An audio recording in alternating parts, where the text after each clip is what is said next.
Welcome to the first public open house for the US Highway 16 Corridor Study Rural Sub-Area Analysis. The purpose of today's meeting is to introduce the sub-area study, share updated analysis findings, present refined concepts, and gather feedback. The study team would like to stress that no recommendations have been made at this point in the sub-area study, and feedback received through this process will aid the study team in refining alternatives and developing recommendations to be presented at the next public meeting. Everything presented at this open house is available on the study website at www.US16corridor.com. This includes an informational handout with information on the sub-area analysis as well as reduced conflict intersections, or RCIs, that we'll talk about later in the presentation. The website also includes PDFs of the analysis maps and conceptual layouts, a recording of the presentation, and opportunities to send comments directly to the study team. And similar to the overarching US16 Corridor Study, a study advisory team was organized for the sub-area analysis to provide guidance and feedback at key milestones throughout the process. The study advisory team consists of representatives from the South Dakota Department of Transportation, Federal Highway Administration, Rapid City Area Metropolitan Planning Organization, Pennington County, and the City of Rapid City. The first part of this presentation provides an introduction to US Highway 16 Corridor Study Rural Sub-Area Analysis, including an overview of the study area, objectives, and schedule. First, what is the Rural Sub-Area Analysis? This sub-area study is an extension of the US16 Corridor Study that was completed in 2021, which included an overarching study area that extended from Cathedral Drive, Fairmont Boulevard, and Rapid City out to the Keystone Y. That study included a number of recommendations such as modifications to the ramps in the Rockerville area, the Neck Yoke Road intersection RCI and access management, and the single point interchange at the Catron Boulevard intersection. This sub-area study builds upon the overarching corridor study to provide further refinement concepts and public outreach within a specific area as the South Dakota Department of Transportation works towards implementing recommendations in a future project. And this rural sub-area analysis study area includes US Highway 16 from just east of Rockerville to just west of Neck Yoke Road. This sub-area analysis does not include the Rockerville area or the Neck Yoke Road intersection. Objectives of the rural sub-area analysis include updating the baseline conditions analysis, such as reviewing the most recent crash history and developing new traffic forecasts and operations analysis, refining concepts carried forward from the 2021 US16 Corridor Study, incorporating stakeholder and public feedback throughout the entire study process, and recommending improvements that will feed into a project the South Dakota Department of Transportation currently has planned through this sub-area within their 8-year developmental program. And those objectives correlate with tasks in the study schedule, which is quick.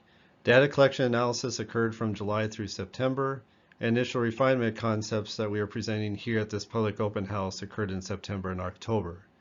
This open house reflects the first of 2 engagement opportunities, and will take feedback from this open house into the next iteration of refinement, which is followed by evaluation and developing preliminary recommendations. We anticipate a second open house in December 2023 to present preliminary recommendations for your feedback before we move into finalizing layouts and recommendations in a sub-area analysis report. The second part of the presentation is a brief overview of the baseline conditions analysis update, which includes crash history, traffic forecast, and traffic operations analysis. The crash history review provides an update to the overarching US16 Corridor Study by reviewing reported crashes within the rural sub-area between the years of 2018 and 2022. The figure shown here, which is also a display board, reflects a crash density of all reported sub-area crashes, excluding vehicle-animal crashes. This density figure combines crash frequency and location to help identify areas for further investigation. As shown, there are 4 areas that tend to see a higher frequency of crashes when compared to the rest of the sub-area. A primary focus area of this sub-area analysis is intersections. With the updated crash data, we see similar trends as the 2021 US16 Corridor Study, with rear-end crashes and angle crashes occurring at conflict points throughout the corridor. Angle crashes are a crash type of heightened concern as they often result in severe injuries due to the nature of the collision. The figure on this slide shows reported angle crashes between the years of 2018 and 2022 throughout the subarea and the injury severity of those crashes. As shown, angle crashes are prevalent throughout the segment and have occurred at most access points. And this is a key consideration when thinking about the potential improvements in transportation needs we need to address as part of the study and future projects. The traffic volume development process included collecting updated traffic counts at 13 intersections in July 2023, and then growing or factoring those volumes using standard planning methods that consider growth from the Rapid City Area MPO Travel Demand Model, growth factors developed by the South Dakota Department of Transportation Inventory Management Research, and discussions with developers and government officials throughout the area. Based on this information, we developed future year volumes that correspond to year 2028 and year 2050 equivalent growth. And in general, the year 2050 volumes reflect upwards of 65% growth on US Highway 16 when compared to today's volumes. I also want to note that all volumes presented in this study reflect a typical summer tourist season condition that we see in the latter half of June or during July and August outside of the 4th of July and rally weeks. The figure on this slide shows daily traffic volumes throughout the sub-area. The top white boxes reflect the 2023 counts, which show approximately 15,500 daily vehicles just west of Neck Yoke Road, or the top right of the figure, and then gradually dropping as you head westward to 13,600 vehicles per day just east of Rockerville, which is in the bottom left. The bottom dark blue boxes reflect the forecasted year 2050 daily traffic volumes and range from approximately 25,500 vehicles per day just west of Neck Yoke Road, and then dropping to 22,500 vehicles per day just east of Rockerville. The middle orange boxes reflect the estimated year 2028 volumes, which were derived from a straight line interpolation between existing 2023 volumes and year 2050 forecasted volumes. The traffic operations analysis focuses on identifying short and long-term operational needs at the sub-area analysis intersections, as well as guiding the development of concepts that will be shown later in the presentation. Key takeaways from the intersection operations analysis center on two issues. One is the continued growth of general US16 corridor traffic, which is going to make it more and more difficult to find acceptable gaps to turn onto US16 from a side street. This results in longer delay to complete the turns, and as these delays increase, can lead to drivers taking more risks and crashes. Second is the anticipated development throughout this area that will lead to higher volumes on the side streets and further increase intersection delay. Both of these issues also contribute to the need for turn lanes on US Highway 16 to remove turning traffic from the through lanes. The intersections shown on this figure highlight those intersections that exhibit future needs for modification. I also want to highlight that even though other intersections or access points are not shown, they would be expected to see similar challenges with finding acceptable gaps in traffic and longer delays to complete a turn from the side street. The third part of the presentation provides an overview of the sub-area concepts. The concepts presented in this open house reflect those carried forward by the study advisory team from the 2021 US16 Corridor Study. Over the last 2 months, these concepts were refined based on feedback the South Dakota Department of Transportation has received following completion of the 2021 study and this sub-area study's updated analysis. Concepts are grouped into 4 areas, the first being the Strato Rim Busted 5 Wilderness Canyon area, second, HDR Black Hills Resort area, third, the Bear Country USA area, and fourth, the Rushmore Candy Company area. As a reminder, all concepts are included as display boards in the open house and are available to review on the study's website. Over the next several slides, you'll see that many of the concepts feature an alternative intersection called a reduced conflict intersection, or RCI. This is the same type of intersection that is planned for the US Highway 16 and Neck Yoke Road intersection.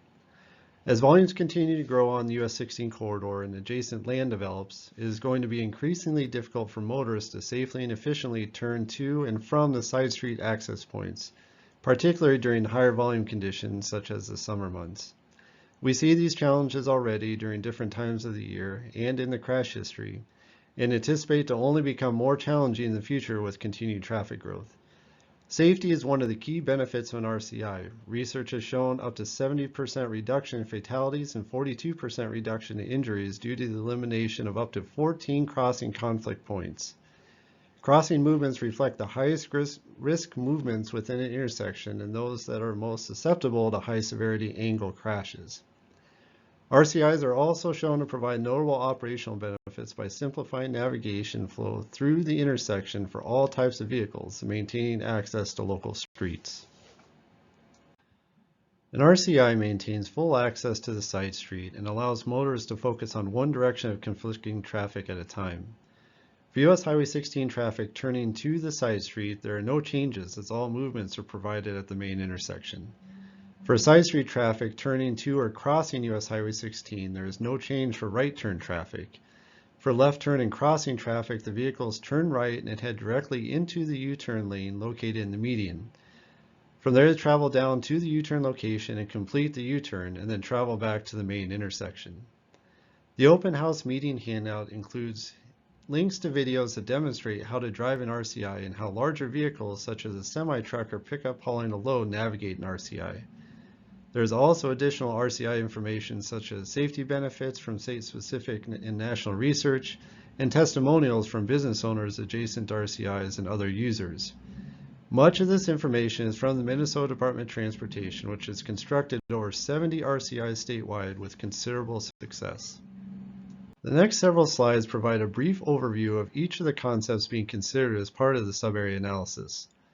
The first area focuses on the Strato Rim Drive, Busted 5 Court, and Wilderness Canyon Road intersections.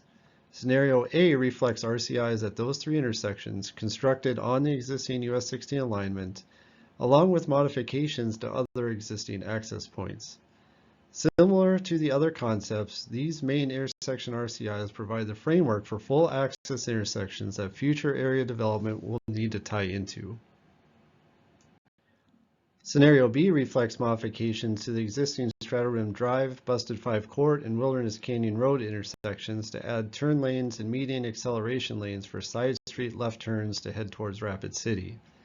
Management of other access points similar to Scenario A is also included.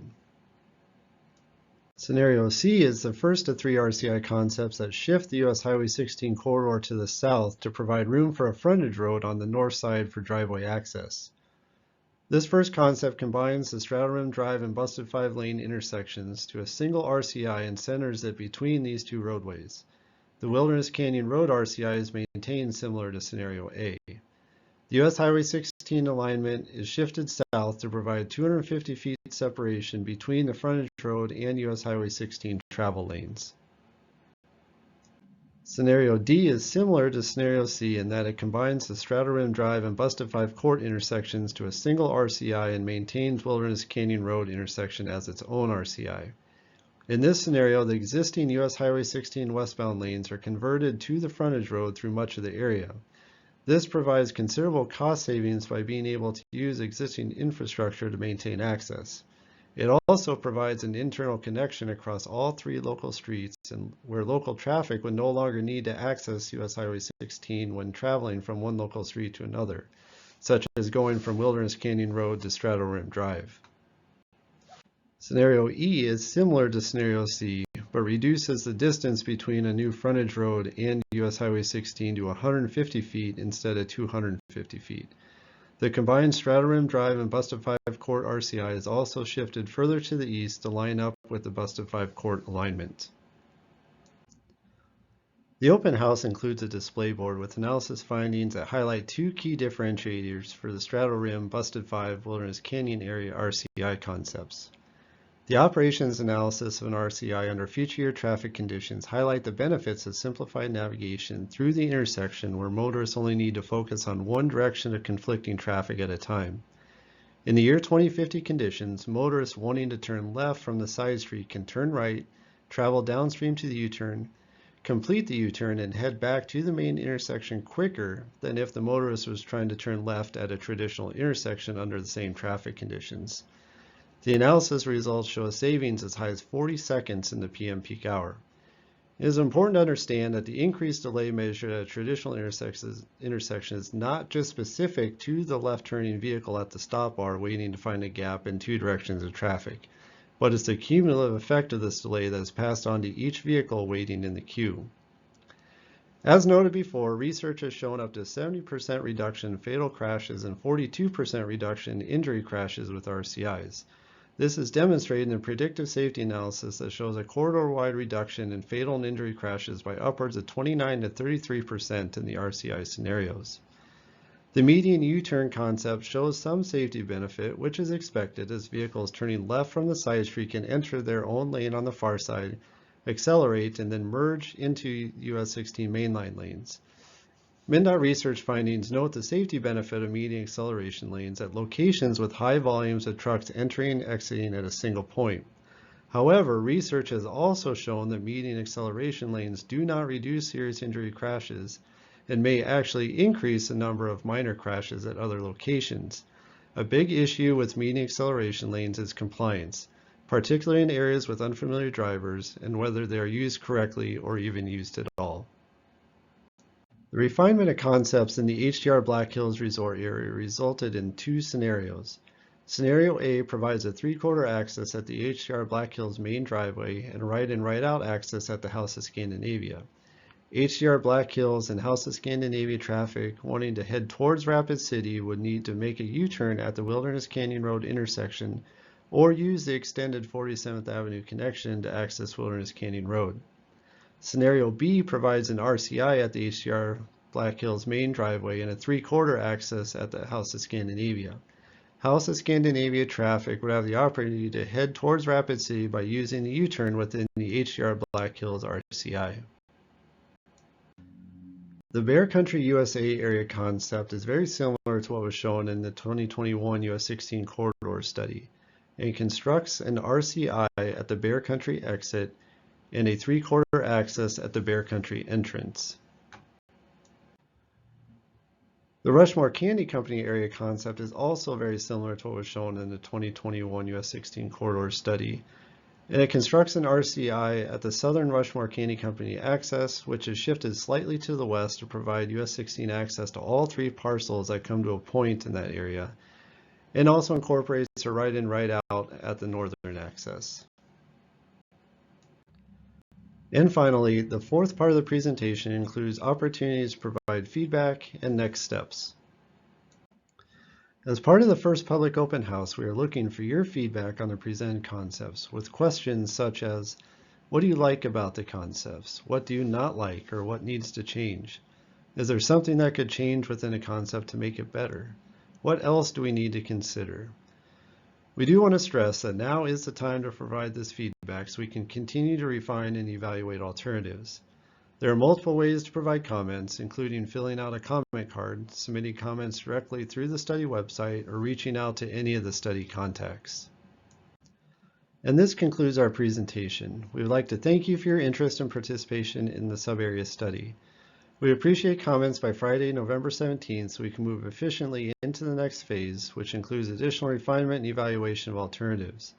From there, we will develop preliminary recommendations and present those for your feedback at the next public open house, which we anticipate in December 2023. Thank you.